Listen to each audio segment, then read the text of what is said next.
जी अज़मा एक मिनट देंगी अगर आप। मैं एजाज साहब अगर आप मुझे फरमा दीजिएगा कि ये पिटिशन वैसे तो हुकूमत को दायर करनी चाहिए थी, लेकिन क्योंकि ये ऑलरेडी हमें पता है कि इनएडमिसिबल है कोई भी ऑडियो एविडेंस के तौर पर बुनियाद बनाकर कोई केस बनाना, तो ये जो पिटिशन दायर होगी ये इससे कैसे डील करेगी? क्योंकि एक मुबैना ऑडियो है और वो ऑडियो कब रिकॉर्ड की गई, मर्जी के बगैर रिकॉर्ड की गई। अगर इनएडमिसिबल है इन कोर्ट तो ये पिटिशन कैसे स्टैंड करेगी और इसकी सुनवाई कैसे होगी?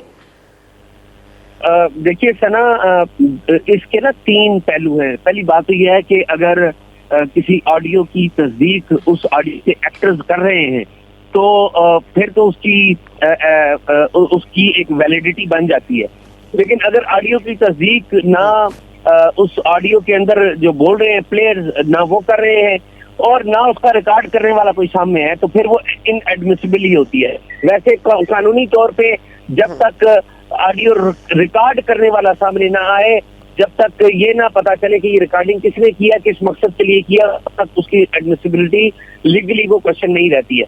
एक बात तो ये हो गई। दूसरी बात यह है कि क्या जो मौजूदा जो ऑडियो लीक हो रही हैं उनका मकसद अदालत में जाना है? तो मेरा नहीं ख्याल सना जी के इनका मकसद अदालत में जाना है या अदालत में इस सारे मामले को लेके जाना है। इसका मकसद ये है कि जो ऑडियो के अंदर कोई मुतनाज़ा काम या गैर कानूनी काम हो रहा है उसके एक्टर्स को बताना और डराना है कि हम आपको देख रहे हैं, आपकी रिकॉर्डिंग हो रही है और जब भी आप गलत काम करेंगे तो हम उसको एक्सपोज करेंगे और आपके खिलाफ कार्रवाई होगी। तो असल में इसका मकसद कानून या अदालत के सामने जाना नहीं है। इसका मकसद ये है कि जो एक्टर्स हैं बीच में, जिनका एक माजी का भी एक रिकॉर्ड है, मौजूदा रिकॉर्ड भी है, उनको बताना कि कुछ लोग उनको देख रहे हैं।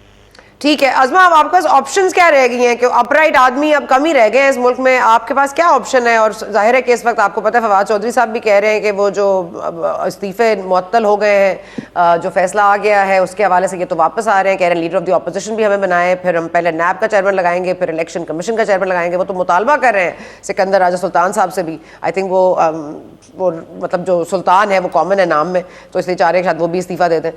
इस हवाले से आप क्या बताएंगी? ऐसा इनकी कोई हिकमत अमली जामा पहनेगी, कोई अमली जामा होगा इस पे सामने? देखिए फवाद चौधरी साहब का बस चले ना तो वो कहें कि चांद जो है ना वो भी इमरान खान के नाम लगा दिया जाए, तो अब वो तो नहीं हो सकता ना। मतलब ये अपनी मर्जी से इस्तीफे दे रहे हैं, हम वापस ले रहे हैं, हम फिर इस्तीफे देने आए हैं, हम फिर वापस ले रहे हैं। और लाहौर हाईकोर्ट ने जो फैसला दिया है, मेरी इतला के मुताबिक जितना मैं समझ पाई हूँ, उन्होंने जो है वो सिर्फ इलेक्शंस रोके हैं। इनका असेंबली में जाने का जो है वो सिर्फ इख्तियार स्पीकर जो है नेशनल असेंबली के पास है और उसके अंदर कोई अदालत इंक्रोच नहीं कर सकती।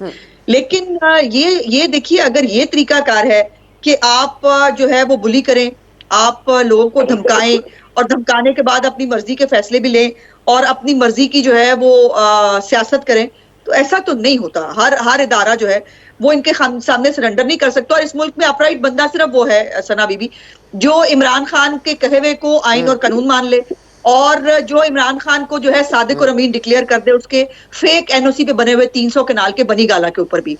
तो अगर तो ये हो जाएगा, जो ये करेगा साकिब निसार जैसे लोग वो अपराइट हैं और जावेद इकबाल जैसे लोग जिनको तैयबा गुल की जो है वो बनाई गई, जब उन्होंने जरा से पर पुर्जे निकालने शुरू किए थे तो उनको तैयबा गुल की वीडियो मिल गई और उसके बाद जो है उनको ब्लैकमेल करके जो है उनको उनसे वो सब कुछ करवाया गया सियासी मुखालफिन के खिलाफ जो मेरी पार्टी लीडरशिप ने भूखता।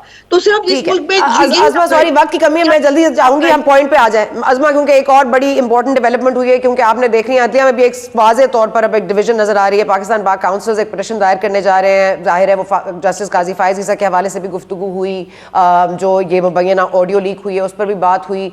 अब ये मामला जो है ये बहुत ज्यादा लग रहा है कि बढ़ जाएगा और इस हवाले से आपको याद होगा कि इफ्तिखार चौधरी साहब की पूरी बहाली की मूवमेंट थी जिसको नवाज शरीफ साहब और एतजाज एहसन साहब ने बड़ा लीड किया था।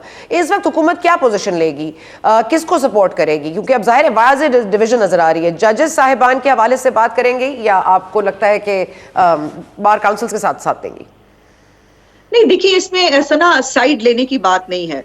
जो चीज राइट है उसके साथ होना चाहिए और जो कानून कहता है उसके साथ होना चाहिए। देखिए, अगर एक ऑडियो आई है, उसकी फोरेंसिक जो है वो गवर्नमेंट ने कराने के लिए कह दिया हुआ है, और मेरा ख्याल है उसकी रिपोर्ट 24 से 48 घंटे के बीच में आ जाया करती है, जो आ चुकी होगी या आने वाली होगी कुछ भी लम्हों में। इसके इतने सारे बात के बाद अभी तक चीफ जस्टिस ऑफ पाकिस्तान ने इसके ऊपर कोई जो है वो एक्शन नहीं लिया, इसके ऊपर कोई कार्रवाई नहीं की। और एक जज साहब जो है वो, उनका बहुत बड़ा टिल्ट ऑलरेडी मौजूद है उनके खिलाफ। पहले सुप्रीम जुडिशियल काउंसिल में जो है वो केस चला गया था, लेकिन हमें मालूम है जो है वो कहां से उनको कैसे सेफगार्ड किया गया। सो अगर देखिए, जिस तरह से गलती किसी से भी हो सकती है, ये तो नहीं होता कि जजेस जो हैं या जर्नैल जो है वो गलतियां नहीं करते। और क्या हमारे पाकिस्तान की तारीख जो है वो इन गलतियों से भरी भी नहीं है। और अगर किसी ने गलती की है, और फिर तो अब तो उनके हवाले से कुछ जाती प्रॉपर्टी के हवाले से भी बहुत सारी